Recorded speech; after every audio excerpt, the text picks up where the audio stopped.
we love us some television shows, and a new series on Apple TV Plus is Stomping across TV screens. Monarch, Legacy of Monsters is the 6th installment in the MonsterVerse franchise, and it focuses on one monster we're all pretty familiar with.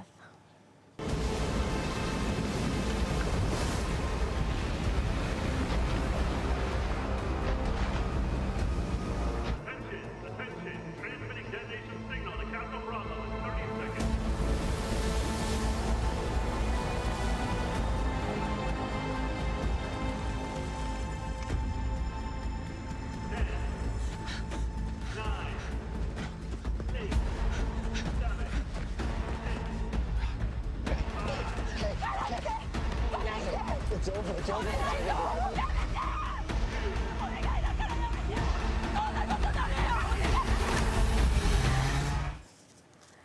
And that's where we'll leave it. Not me getting nervous. I know. I was like, when they started that countdown, my heart was palpitating. The woman you saw there sprinting across your screen is actress Mari Yamamoto. She plays a doctor researching Godzilla. Mari joins us this morning on New York Living from one Mari to another. So good to see you. It's the Mari Party. That pronunciation was beautiful. Thank you. I stayed up all night pronouncing it. She has quite the vernacular. I had to ask her if did you sprint? Were you a sprinter in your former life? I have to disappoint you because I am so sorry. I do run. Okay. I run for, every day, Sure. things like that. However, they asked me to run on the beach, and my friend had just run in a scene on a beach and broken her ankle. So I was like, I like my ankles. I like my ankles, so I'm going to ask my lovely stunt lady to do the run bit, and she did a fantastic job. Yeah, she did. If I had to run on the beach in sand, I think I would go backwards. That's so hard. It would be so slow. Yeah. What a scene that was that we just showed. It's one of my favorite scenes. Yes, it's one of my favorite scenes. Yeah, it's a very intense moment and sort of loaded with sort of meaning. Just for context, I play a Japanese scientist in the 1950s, and she is tracking radiation across the world, and in the process of that, she comes across these giant monsters, and she becomes fascinated with them, and she begins studying them as her subject, and here she is trying to stop a nuclear bomb go off. And Is that all she's doing, trying to stop a nuclear bomb? yeah, that's it. That's it. No big deal. She woke up, she did that, and she went home. Yeah. Yeah. All in a day's work. All in a day's work, yeah.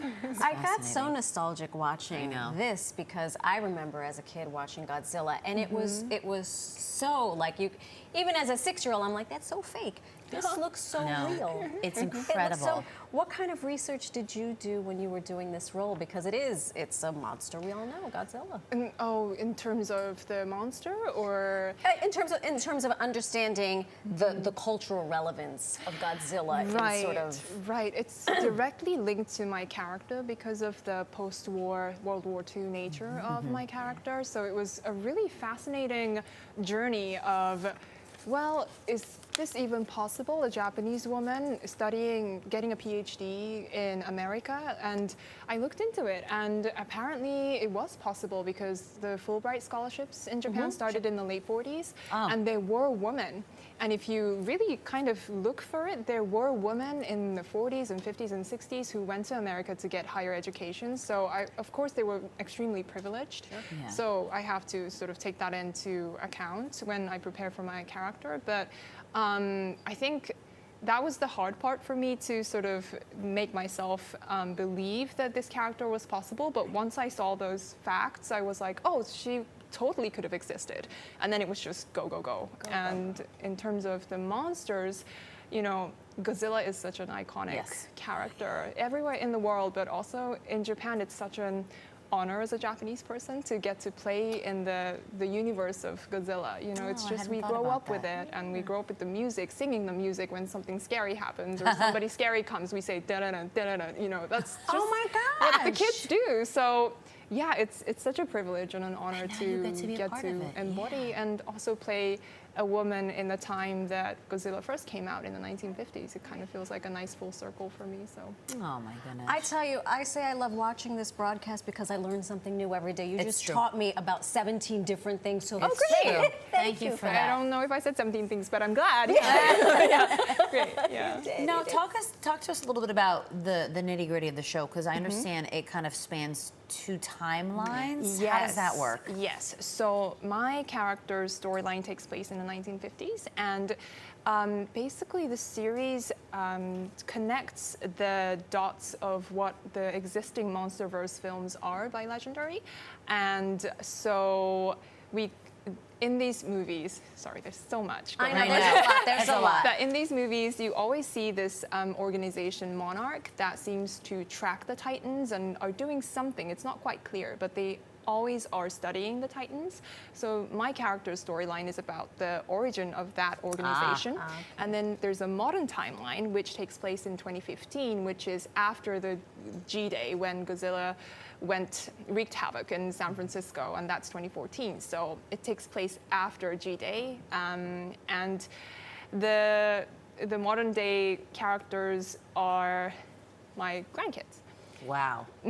And they are trying to figure out, they were solving a mystery of what their grandparents were up to, basically. Oh, So I love this. we go back and forth in time to sort of, so it's great because people who haven't watched anything from the MonsterVerse can just follow these modern timeline characters and learn everything you need to know. Exactly. So you don't need any pre-existing Right. knowledge of the MonsterVerse. And if you do like the MonsterVerse film, and if you're a fan, you can find all kinds of interesting sort of things that you can connect in your brain. So I think it's got something for everybody. I like that you can just drop in, even if you don't Yes. have any It's previous, important, previous yeah. knowledge. Totally. It's because then there's something for everybody. Everybody can be a That's part right. of it. And of different generations, I would Exactly. think. You traveled a bunch for this.